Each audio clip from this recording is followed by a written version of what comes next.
जय श्री कृष्णा। राधे राधे। हिंदू धर्म में एकादशी व्रत बहुत ही महत्वपूर्ण माना जाता है। यह दिन भगवान विष्णु जी को समर्पित होता है। इस दिन श्री हरि विष्णु जी की और माता लक्ष्मी जी की पूजा की जाती है। हर माह में 2 बार एकादशियाँ आती हैं। तो एक एकादशी आती है कृष्ण पक्ष की और दूसरी एकादशी आती है शुक्ल पक्ष की। तो ये जो एकादशी आ रही है इसको हम अपरा एकादशी या फिर अचला एकादशी भी कहते हैं। यह एकादशी ज्येष्ठ मास के कृष्ण पक्ष की एकादशी होती है, जिसे हम अपरा एकादशी या फिर अचला एकादशी के नाम से जानते हैं। अपरा एकादशी का मतलब है अब कोई भी वस्तु अपार देने वाली, या आप कह सकते हैं अपार धन प्राप्ति देने वाली एकादशी, या फिर अपार विद्या प्राप्ति देने वाली एकादशी, या फिर आपकी जो भी इच्छा है उसको कई गुना ज्यादा देने वाली एकादशी।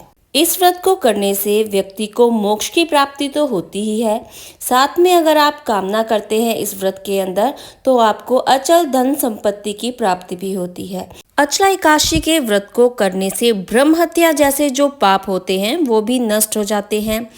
पर निंदा यानी कि किसी दूसरे की बुराई करना, इन सभी पापों से आपको छुटकारा मिलता है।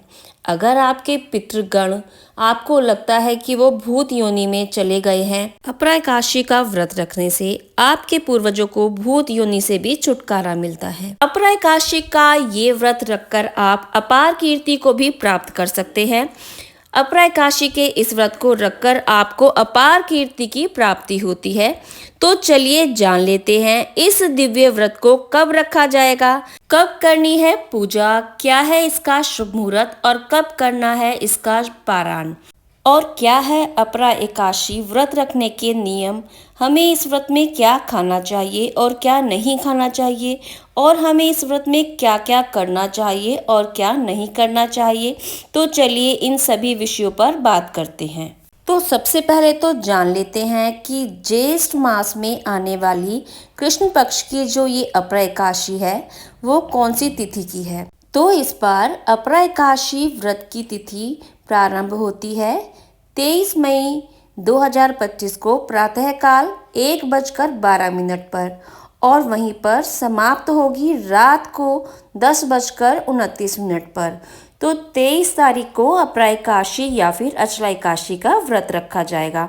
और अब ध्यान देने योग्य बातें हैं कि अपरा एकादशी वाले दिन हमें किन किन नियमों का पालन करना चाहिए, हमें इस व्रत के अंदर किस तरह से व्रत का संकल्प करना चाहिए, किस तरह से हमें इस व्रत के अंदर खाना पीना चाहिए और किन नियमों का पालन करना चाहिए। तो चलिए इस पर बात कर लेते हैं।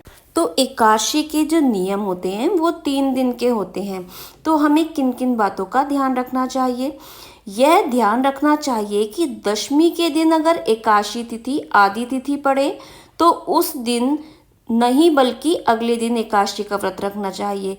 दशमी की रात्रि से अन्न त्याग देना चाहिए। तो अपरा एकादशी वाले दिन आपको ब्रह्म मुहूर्त में उठ जाना चाहिए। फिर उसके बाद घर की साफ सफाई कर लेनी चाहिए। इसके बाद आपको स्नान करना चाहिए। स्नान के अंदर आप गंगा जल डाल सकते हैं, तिल डाल सकते हैं और चाहे तो आप आंवले का चूर्ण भी डाल सकते हैं। उसके बाद आप स्नान करने के बाद स्वच्छ वस्त्र धारण करें। उसमें आप पीले रंग के, लाल रंग के वस्त्र, नारंगी रंग के वस्त्र धारण कर सकते हैं। आपको काले रंग के वस्त्र नहीं धारण करने हैं। फिर उसके बाद आपको व्रत का संकल्प करना है। व्रत के संकल्प में श्री हरि विष्णु जी के सामने पुष्प लेके या फिर 1 रुपये का सिक्का लेके हमें ये संकल्प करना चाहिए कि श्री हरि विष्णु जी, मैं आपका अपरा एकादशी का व्रत कर रही हूँ, कृपया आप मेरे इस व्रत को स्वीकार कीजिए और इसे सफल करने में मुझे शक्ति प्रदान कीजिए।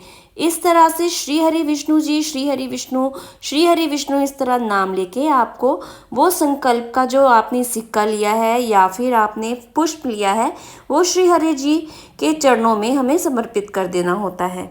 इसके बाद भगवान के समक्ष घी का दीपक जलाना चाहिए और फिर भगवान श्री हरि विष्णु जी की कथा करनी चाहिए। और इसके उपरांत आप श्री हरि विष्णु जी को फल चढ़ा सकते हैं, मेवे चढ़ा सकते हैं और तुलसी दल तो चढ़ाना ही है। तो इस तरह से आप भगवान को भोग लगा सकते हैं। तो चलिए अब बात कर लेते हैं कि अपरा एकादशी वाले दिन हमें क्या नहीं करना चाहिए। तो इस दिन हमें प्याज लहसुन से परहेज करना चाहिए। प्याज लहसुन का प्रयोग हमें नहीं करना चाहिए। इस दिन हमें मांस, मछली, अंडा, शराब, नशीले पदार्थों का भी सेवन नहीं करना चाहिए। इनसे तो हमेशा दूर ही रहना चाहिए। और इस दिन हमें चावल भी नहीं खाने चाहिए। व्रत में कई व्रती नमक भी ग्रहण नहीं करते हैं, सिर्फ एक दिन का फलाहार करते हैं। तो आप हो सके तो नमक भी ग्रहण ना कीजिए। तो अब बात कर लेते हैं कि इस दिन हमें क्या क्या खा लेना चाहिए और क्या क्या हम खा सकते हैं।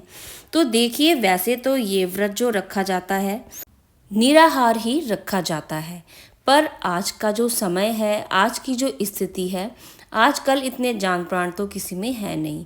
तो आप इस व्रत में कुट्टू के आटे का प्रयोग कर सकते हैं या फिर आप सिंघाड़े के आटे का प्रयोग कर सकते हैं। आप सुबह के टाइम दूध पी सकते हैं, लस्सी पी सकते हैं, दही खा सकते हैं, आलू खा सकते हैं और तो और आप नारियल पानी भी इसमें पी सकते हैं। सीजन का फल जैसे आम हो गए, अंगूर हो गया, पपीता हो गया और मौसम्मी हो गई, इस तरह से आप किसी भी फल का सेवन आप कर सकते हैं। आप इसमें ड्राई फ्रूट भी खा सकते हैं, आप मखाने भी खा सकते हैं रोस्ट करके, और आप बादाम भी खा सकते हैं, अखरोट भी खा सकते हैं। और सब्जियों में आप इस दिन खीरा काट के खा सकते हैं। आप इस दिन घिया उबालकर घिये का रायता बनाकर खा सकते हैं। और इस दिन हमें किसी की भी बुराई नहीं करनी चाहिए, हमें किसी से लड़ाई नहीं करनी चाहिए, हमें किसी पे क्रोध भी नहीं करना चाहिए। इस समय अपने चित्त को शांत रखना चाहिए और श्री हरि विष्णु के मंत्रों का जाप करना चाहिए। श्री हरि विष्णु के मंत्र आप सुन भी सकते हैं और आप इस समय में हरिओम नमो भगवते वासुदेवाय नमः का जाप कर सकते हैं। आप 11 माला का जाप कर सकते हैं। आप जितनी माला का जाप करेंगे इस समय में उतना ही आपके लिए उत्तम होगा।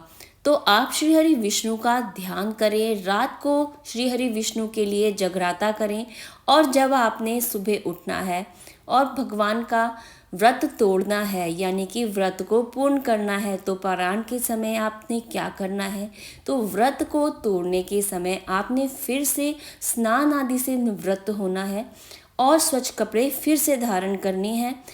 उसके बाद आपने श्री हरि विष्णु जी के सामने घी का दिया जलाना है और श्री हरि विष्णु जी को खिचड़ी बनाकर आपने उनको भोग लगाना है। आप खिचड़ी का इस टाइम भोग लगा सकते हैं द्वादशी वाले दिन।